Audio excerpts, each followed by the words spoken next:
in the mirror, man, you're so dirty. Yeah, you look so dirty. You were never worthy. Lately, it's you. Welcome to the Jeremy Hill Show. If you're easily triggered, leave now because this is not the show for you. In this reaction video, I will be discussing how women, modern women in particular, or black women in particular, sabotage good relationships, how they ruin relationships with men. So before I get into that, select the notification bell. After you do that, select the option that says all. That way you'll be informed of all my new content. Can you dig it? So let me get into this thing. First, I want to talk about one of the main reasons why. And that main reason is because they won't stop listening to their friends. All right, let's get it. This is what I would tell my younger self. As a woman that was in a relationship with a provider man for 18 years, these are some of the things that I heard from women now that I'm a grown-ass woman that I would never take personal and listen to. Number one is, he's so controlling. You can't do this or that. Yeah, where there's provision, there's going to be control. So when a man... As she said, and she is correct, where there is provision, there's going to be control. Okay? If a man is a provider male, I'm not talking about the beta ones, because alpha male can be provider males as well. It's just a difference in mentality.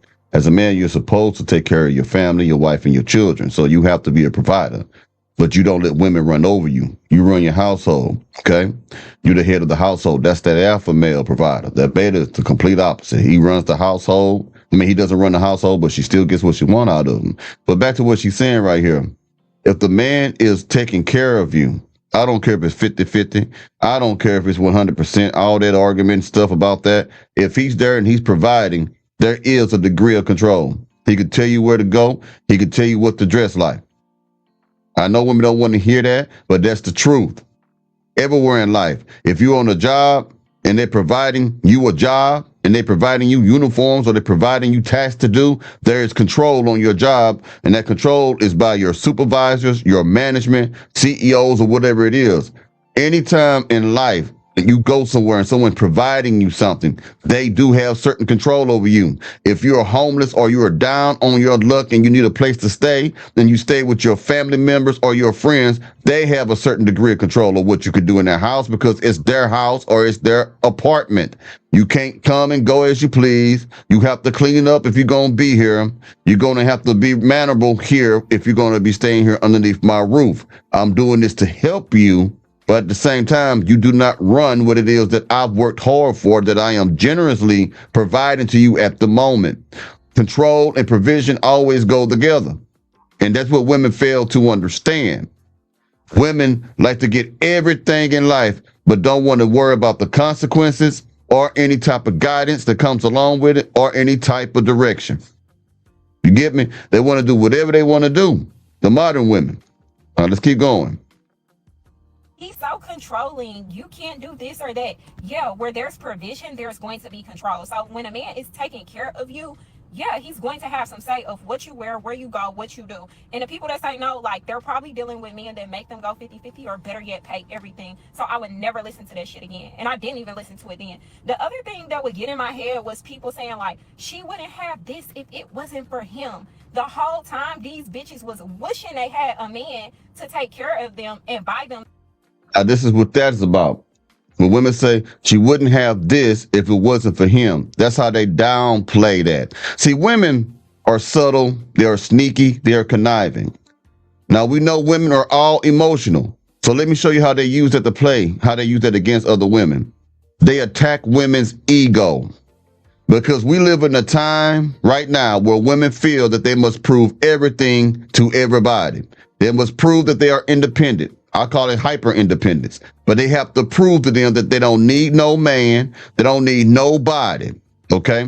So when they say things like, oh, she wouldn't have any of that if it wasn't for him, it's a blow to her ego.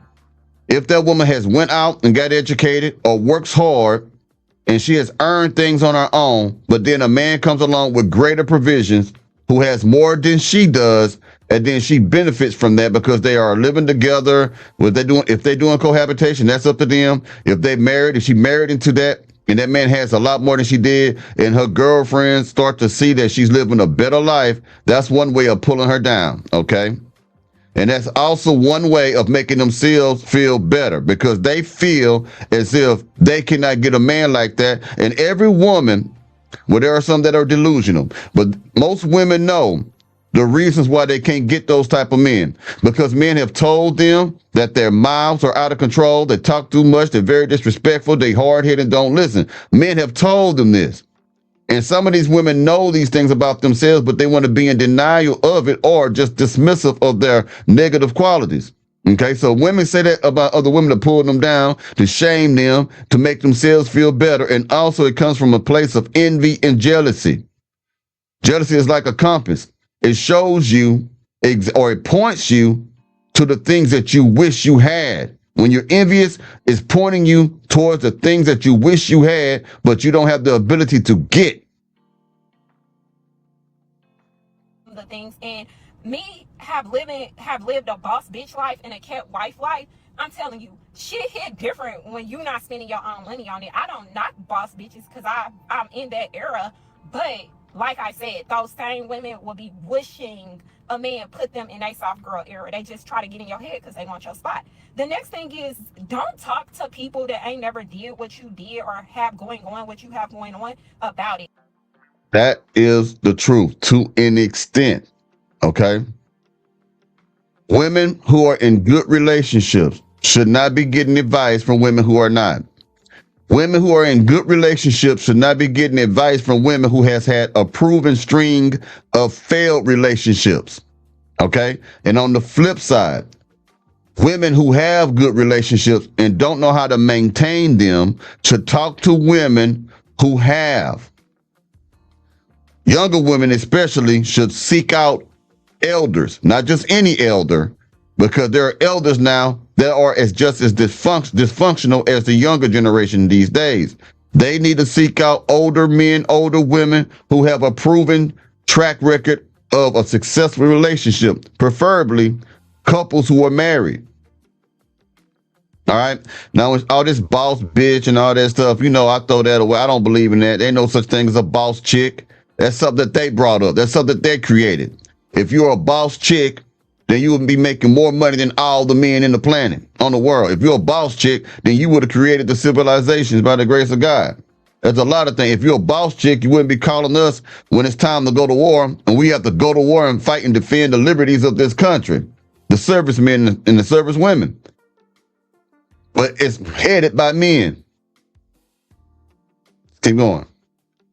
Because they'll say shit like, oh, I would never go get that house and be paying those bills. Whole time they wishing they had that house and those bills and they trying to get there. They want to trick you out of your spot. Young women that are beautiful and you're lit, like, don't let hating ass bitches trick you out of your spot. Don't let bitches that's way older than you tell you what to do with your, I mean, sometimes they do have good advice, but if they never dealt with that type of man, again, they cannot give you advice. Now, let me tell you this, because that's true. Because I've heard that before. When you buy nice things that are expensive, you'll hear silly people like that are jealous. Don't let that fool you. That's jealous. When they say, man, I wouldn't pay that note for that, man. Your car note is $300 like that. You go get you another car note that's $600 some dollars. What? You gonna spend $600 on the car? Get rid of that car, get you a truck over $800 a month. You be like, man, no, what? If a man works his butt off and earns everything he got, he has a right to splurge and buy whatever he wants, long as he know how to do it with wisdom. There are people who will say, man, I'll never buy a house that big. That costs too much. I never spend money like that on something like this. A lot of times it's because they don't have the money. I have never met anybody, and it may be, but I have never met anybody who was who had the money for a Lamborghini and say something like, I would never buy a Lamborghini. It's usually people who don't have the funds and the resources to get those things. You get you a 6,000 square foot house. Man, that's too much house for you, man. That's too much house for y'all. They'll say shit like that because those are signs of envy. Those are signs of jealousy. They don't like what you're doing. If they had the money, they would do it. And if anyone was to say the things that they just said to you about, I wouldn't buy that too much house, they'd talk bad about them. So be careful about those type of people. That is a sign of jealousy. It really is, man. It really is. What does my spending habits have to do with what you will and will not do. Yeah. Anyway, I'll be talking to y'all pretty soon, man. Y'all take it easy now, yeah? Ooh, ooh.